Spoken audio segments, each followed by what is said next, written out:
I'm Kevin O'Hara for alcoholmastery.com, and today I wanted to talk about just how dependent you are on this body of yours. I know it's a stupid sort of a statement, when you say it like that everybody knows, but everything that you've got in life, everything that you do, just walking. I'm out here walking today, and it's a scorching summer's day. It's 38 degrees Celsius, and it's really hot. I mean, I was down in my office is in the basement, and I came up earlier on from out of the office, and just the upstairs of the house is just massively hot. We've got no air conditioning in the house. I just don't like this stuff. It makes me feel sort of ill. Anyway, but everything, your whole life, your loves, your drinking, you're not drinking, it all depends on having this body and keeping this body maintained throughout your life, and you sort of have to look after it. There's a guy called Warren Buffett, and he was talking about, I don't know what talk it was I was listening to, but anyway, he said if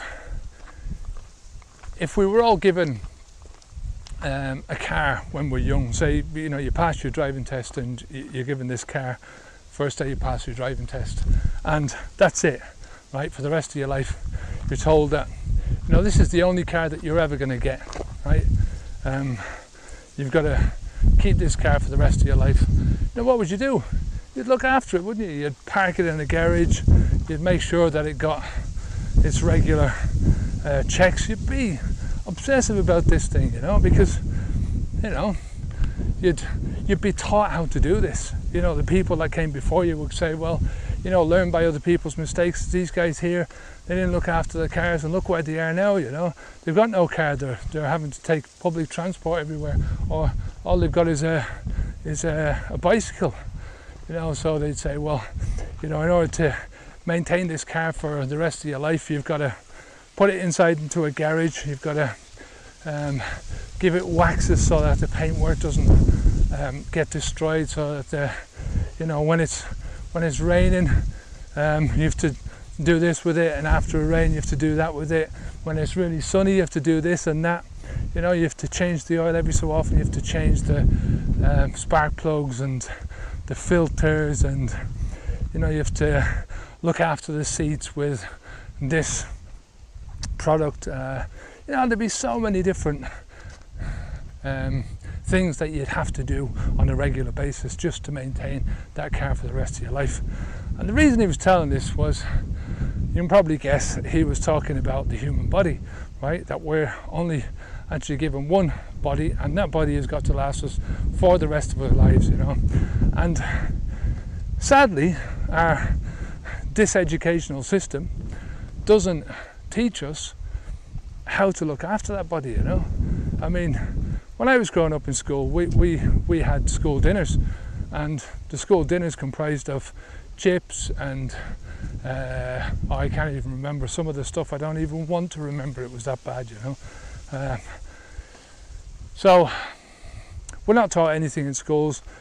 Our parents basically teach us what they learned, or they teach us through what's the easiest thing to learn, to teach, I suppose.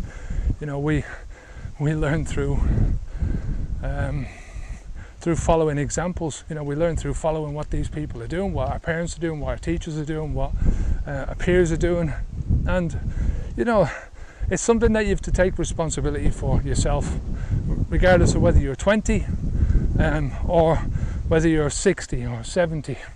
My father changed his diet after he'd had his second heart attack, and he was in hospital, and they basically said to him, look, I remember going out with him the night before, we went out for a meal, and my dad was always a great eater, and he prided himself on being a great eater, and he always went on what his mother had told him, which was, always clean your plate, and so long as you've got a healthy appetite, you've got a healthy body, and that was regardless of what you were actually putting into your body. And so many people have got this attitude towards food, towards alcohol, obviously.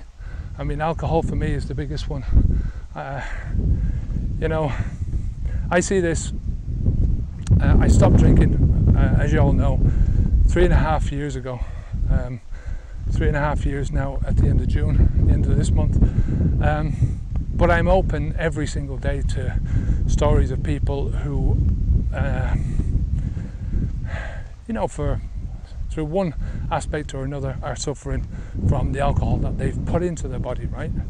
And that's what it all boils down to. It's not the actual starting drinking alcohol or the process of drinking alcohol. It's the accumulation of that alcohol in the human body over many years, right? It's the accumulation of the ideas of alcohol, of the alcoholic, over many years, you know, of what alcohol means to us, what alcohol means in our society. I hope you can hear me now, because this is very windy today. I know we've got the microphone on this side, so the wind is blowing from this direction, so hopefully it's alright. And I've got my own mic here, so hopefully it's not too bad.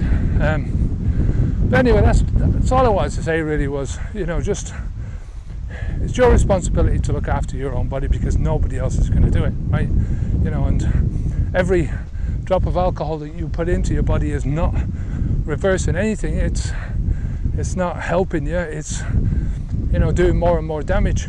You know, if you want to stop drinking alcohol, there's only one way to do it, and that's to not put any more of the stuff into your mouth. So I suppose that's what my weekly message, my daily message, or whatever it is that you see in these videos, that's what it all boils down to, is stop the alcohol, put up with the discomfort that comes with stopping the alcohol, get past the 30-day mark, the 60-day mark, the 90-day mark, and each one of these will bring you closer to your future, right? Follow some goal in the future and forget about your past. Leave the past behind you. You know, treat your body well from now on, because that's all you've got. You can't do anything about how you treated your body in the past. All you can do is start from now and treat it well from now.